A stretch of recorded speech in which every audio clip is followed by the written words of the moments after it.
पढ़ोगे। माइनर क्या होते हैं पहले ये समझ लो। माइनर आपके होते हैं, पहले लिख लो, हिंदी और इंग्लिश में बता देता हूँ। माइनर को क्या बोलते हैं? माइनर को बोलते हैं उपसारणिक। क्या बोलते हैं बेटा? उपसारणिक। और आपका क्या है? कोफैक्टर्स। क्या होता है? कोफैक्टर्स। कोफैक्टर को पढ़ते हैं सहगुणनखंड। क्या पढ़ते हैं बेटा? सहगुणनखंड लिख लो, ये भी सही है, सहगुणनखंड। ठीक है, यह इसका दूसरा नाम है सहखंड। क्या कहते हैं? सहखंड। ठीक है, सहखंड या सहगुणनखंड। अब इसमें कैसे निकालते हैं आपको इसको ध्यान से समझना है। सहगुणनखंड और सहखंड को कैसे निकालते हैं। आपकी जो एक्सरसाइज है, नेक्स्ट एक्सरसाइज, उसमें सबसे पहला क्वेश्चन देखिए क्या कह रहा है। सबसे पहला क्वेश्चन दे रखा है आपको, question number first. Question number first में पहला पार्ट ही आपको क्या रखा है, इसमें आपको एक डिटरमिनेंट दे रखा है 2/2 का, -2 -4 0 3। ठीक है, आपसे इसमें कह रहा है कि आपको क्या करना है, इसके माइनर और कोफैक्टर्स निकालने हैं, मतलब उपसारणिक और सहखंड निकालने हैं। तो आप सबसे पहले क्या निकालोगे? लिखोगे यहाँ पर माइनर। क्या लिखोगे? माइनर। लिख लो इधर एक तरफ में माइनर। क्या लिख लो बेटा? माइनर। माइनर को ही आपने अभी पढ़ा, क्या पढ़ते हैं हम लोग? क्या लिखते हैं? उपसारणिक। उपसारणिक। क्या पढ़ते हैं? उपसारणिक। अब देखो उपसारणिक क्या करना क्या है इसके अंदर। सबसे पहले आपको जब अब देखना है कितने बाई कितने का डिटरमिनेंट। आपने देखा 2/2 का डिटरमिनेंट है, तो आपको कितनी चीज़ें निकालनी है? M11 निकालना है, M12 निकालना है, M21 निकालना है, M21 निकालना है, M21 निकालना है, M22 निकालना है, M22 निकालना है। ठीक है, M11 निकालने का मतलब है, M11 कौन से एलिमेंट को डिनोट कर रहा है? इस वाले को। M12 इस वाले को, M21 इसको, M22 इसको। M11 का मतलब होता है पहली रो और पहले कॉलम को क्या करना है? आपको छुपाना है। पहली रो पहला कॉलम, तो बचा क्या एलिमेंट यहाँ पर? 3, तो आपने 3 लिख दिया। अब 12 का मतलब है पहली रो दूसरा कॉलम, पहली रो और दूसरा कॉलम, तो क्या बचा? 0 0 लिख लिया। पहली दूसरी रो पहला कॉलम, तो क्या बचा? -4। और दूसरी रो दूसरा कॉलम, तो क्या बचा यहाँ पर बेटा? 2। क्या बचा? 2। अब आपको क्या निकालना? सेकंड यहाँ पर निकालना कोफैक्टर्स। क्या निकालने? कोफैक्टर्स। कोफैक्टर्स जिसको आपने अभी पढ़ा, क्या पढ़ते हैं? सहखंड। सहखंड। इसके लिए आप एनसीईआरटी हमारी डिनोट करती है A11, A12, A21, A22।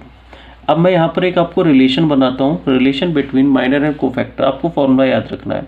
आपको फॉर्मूला याद रखना है, Aij इक्वल टू होता है -1 की पावर I + j Mij। ठीक है, ये फॉर्मूला होता है। अब माइनर हमें पता चले हैं, तो कोफैक्टर हम इसकी हेल्प से निकाल सकते हैं। देखो फॉर्मूला क्या है? A11, तो I का मान 1, J का मान 1, तो इसमें क्या लिखाओगे? -1 की पावर 1 + 1। यहाँ पर कितना हो जाएगा? 1 1। तो यहाँ से देखो -1 की पावर 1 + 1 कितना हो गया? 2। तो -1 की पावर 2। जब भी माइनस की पावर इवन नंबर होता है तो हमेशा क्या होता है? सम संख्या हो तो हमेशा क्या आता है? प्लस का ही आता है। तो ये हो गया प्लस का 1, प्लस का 1। और M11 का मान कितना है? 3। तो 1 × 3 कितना हो गया बेटा? 3।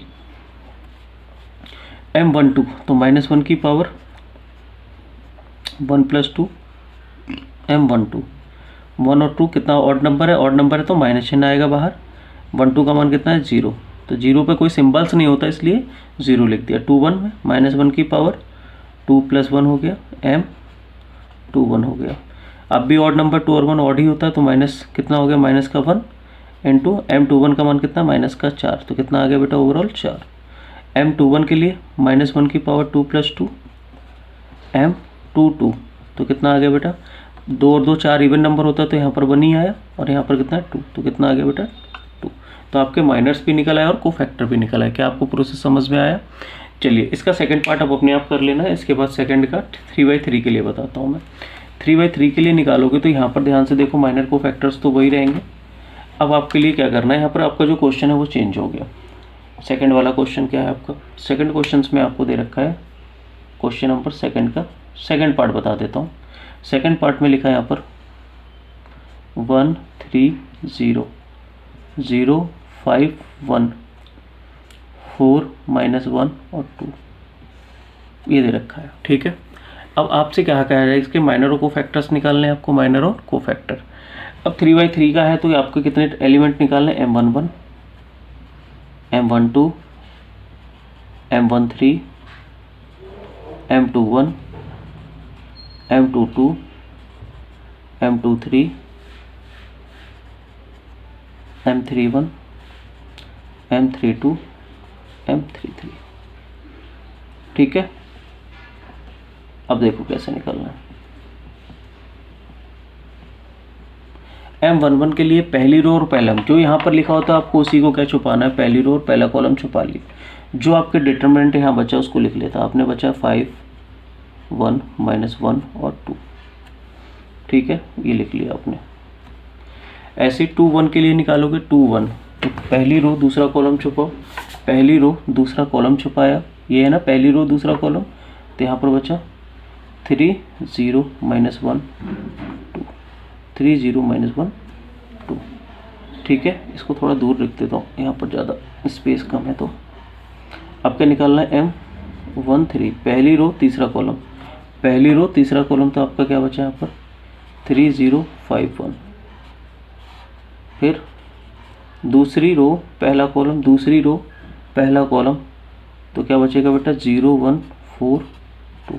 क्या बात समझ आ रही है। M22 दूसरी रो दूसरा कॉलम, दूसरी रो और दूसरा कॉलम, तो क्या बचेगा 1, 0, 4, 2। दूसरी रो तीसरा कॉलम, दूसरी रो तीसरा कॉलम, तो 1, 0, 0, 1। दूसरी रो तीसरा कॉलम, फिर तीसरी रो पहला कॉलम, तीसरी रो पहला कॉलम, तो क्या बचा बेटा 0, 5, 4, -1। फिर तीसरी रो दूसरा कॉलम, तीसरी रो दूसरा कॉलम, तीसरी रो हो गई बेटा ये वाली और दूसरा कॉलम हो गया, तो क्या बचा 1, 3, 4, -1। फिर है आपकी तीसरी रो तीसरा कॉलम, तीसरी रो तीसरा कॉलम, तो क्या बचा यहाँ पर 1, 3, तीसरी रो तीसरा कॉलम 1, 3, 0, 5। बात समझ आ रही है बेटे यहाँ तक। अब देखो ये लिखने के लिए अब आप डायरेक्ट निकाल सकते हो। 2/2 का डिटरमिनेंट मैंने आपको पीछे सिखाया है। 5 दूनी 10 हो गया बेटा, कितना 10, बीच में आता है फॉर्मूले का माइनस, इसका इसमें करोगे तो क्या आएगा माइनस का 1, जो इसे कर देगा प्लस का 1, तो ओवरऑल कितना आ गया 11, 10 और 1 11, तो कितना आ गया बेटा 11 हो गया। अब देखो यहाँ पर कितना हो गया, ये कितना हो गया 6, ये हो गया 0, ख़त्म ही हो गया, ये हो गया 3, ये 5 में से 0 हो गया, 0 ख़त्म ही हो गया, ये हो गया 0, 0 बीच में फॉर्मूले का माइनस, 4 दूनी 1 का इसमें मल्टीप्लाई करोगे 4, तो कितना है माइनस का 4। अब बच्चे देखो अक्सर गलती यहाँ पर भी करते हैं, सबसे ज़्यादा गलतियाँ हमेशा आपको 2/2 में सॉल्व करो तो ऊपर से नीचे की ओर जाना, फिर नीचे से ऊपर की ओर। सेम देखो यहाँ पर ये कितना हो गया 2, ये तो 0 ही हो गया, इसका इसमें किया कितना हो गया 1, इसका इसमें किया 0, बट इधर से करेंगे तो माइनस का 20, इसका इसमें किए तो कितना है माइनस का में, बीच में फॉर्मूले का माइनस, 4 3 12, तो कितना आ गया माइनस का 13, कितना हो गया बेटा माइनस का 13। अब इसका निकालोगे तो कितना हो गया 5, बाकी हो गया 0, बाकी हो गया 0। ठीक है, यहाँ तक समझ आ रही है बात। अब देखो यहाँ पर आपको निकालने कोफैक्टर्स, क्या निकालने बेटा कोफैक्टर्स। जब आप कोफैक्टर्स निकालोगे, क्या निकालोगे कोफैक्टर, तो कोफैक्टर के लिए देखो आपको क्या लिखा है, ये लिखा वो कोफैक्टर यहाँ निकालता हूँ, तो आपको A11, A12, A13, A21, A22, A23, फिर A31, A32, A33, ये चीज़ें आपको निकालनी है। ठीक है, अब देखो करना क्या है बेटा, ध्यान से देखो। अब आपको करना है गैस के अंदर, सबसे पहले आपको करना है A11, तो आपने यहाँ पर 1 और 1 लगाया तो इवन नंबर आया, क्या है इवन आता है तो माइनस का कोई फ़र्क नहीं पड़ता, तो जैसा लिखा है एलिमेंट वैसे ही लिख देंगे आप। तो यहाँ पर ट्रिक से बताता हूँ, पहला जैसा है वैसे ही लिख दो, दूसरा चेंज करके लिख दो। तो दूसरा अब या ऐसा कर लो, इनको पावरों को ऐड कर लो, देखो 1 और 1 2 होता है इवन नंबर ऐड करने पर इवन नंबर, जहाँ पर इवन नंबर ऐड करने पाएगा जैसा इधर लिखा है वैसे लिख दो। तो 11 लिख दिया, आपकी कितना लिख दिया यहाँ पर 3, फिर कितना लिख देंगे बेटा 2 2 पर आपका कितना है 2, ठीक, फिर 3 और 1 4 होता है, तो 3 1 पर 4 कितना है माइनस का 20, फिर कितना है बेटा 3 3 पर कितना है 5, बाकी जो बच गए उनके साइन चेंज करके लिख दो। तो यहाँ पर कितना 6, तो ये हो गया माइनस का 6, यहाँ पर कितना है आपका 2 1 पर कितना है बेटा माइनस का 4, तो साइन चेंज होगा तो प्लस का 4, यहाँ पर लिखा है 1 2 3 पर 1 लिखा है, तो यहाँ पर कितना हो जाएगा माइनस का 1, और यहाँ पर 3 2 पर कितना लगेगा माइनस का 13, तो ये हो गया प्लस का 13। तो ये आपके माइनस को फैक्टर हो गया। नहीं तो आप ये फॉर्मूले लगा के देख लो तो भी आपको वैल्यूज़ वही मिलेगी। ठीक है, यहाँ तक समझ आ गया बेटा। इसके बाद क्वेश्चन नंबर आप देखो, आपका क्वेश्चन हो गया सेकंड पार्ट, आप फर्स्ट पार्ट कर लेना। अब देखो यहाँ थर्ड पार्ट क्या कह रहा है आपसे। थर्ड पार्ट में कह रहा है using the cofactors of element second row evaluate, आपको क्या निकालना है, डिटर्मिनेंट निकालना है। तो आपको जो मैंने पहला वाला चैप्टर आपको कराया था या पहली एक्सरसाइज जो मैंने आपको बताई थी उसके अंदर आपने निकाला था कैसे निकालते हैं। अब करना क्या है देखो इसमें ध्यान से, क्वेश्चन नंबर 3।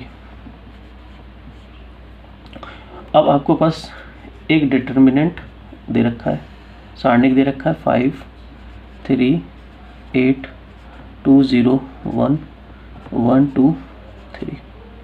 ठीक है, अब कह रहा है यूजिंग कोफैक्टर्स ऑफ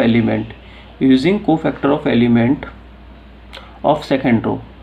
ठीक है, आपको इसको वैल्यूज़ निकालनी, किसके लिए, कौन से एलिमेंट के लिए निकाला, एलिमेंट ऑफ सेकेंड रो, किसके लिए, सेकेंड रो। तो सेकेंड रो कौन सी आपकी, ये वाली लाइन पूरी सेकेंड रो है। इसके लिए आपको क्या निकालना है, कोफैक्टर्स के लिए डिटरमिनेंट निकालना है। अब देखो कैसे निकालते हैं डिटरमिनेंट, ध्यान से समझना। पहले मैंने आपको इसके सिंपल्स के बारे में बता देता हूँ। पहला प्लस होता है, फिर माइनस, फिर plus minus plus minus plus minus plus. क्यों होता है, उसका रीजन होता है कोफैक्टर्स के कारण होता है। ठीक है, आपने ये सेकंड रो के लिए निकालना, तो यहाँ पर एलिमेंट क्या लिखा है 2, आपने 2 लिख लिया। ठीक है, अब यहाँ पर 2 के लिए आप जिसने कहा सेकंड रो, तो ये हमेशा छुपेगा आपका। अब पहला एलिमेंट पहली कॉलम में पड़ा था, ये छुप गया, तो यहाँ पर कितना बचा आपका 3 2 8 3। पहला आ गया बेटा, यहाँ तक समझ में।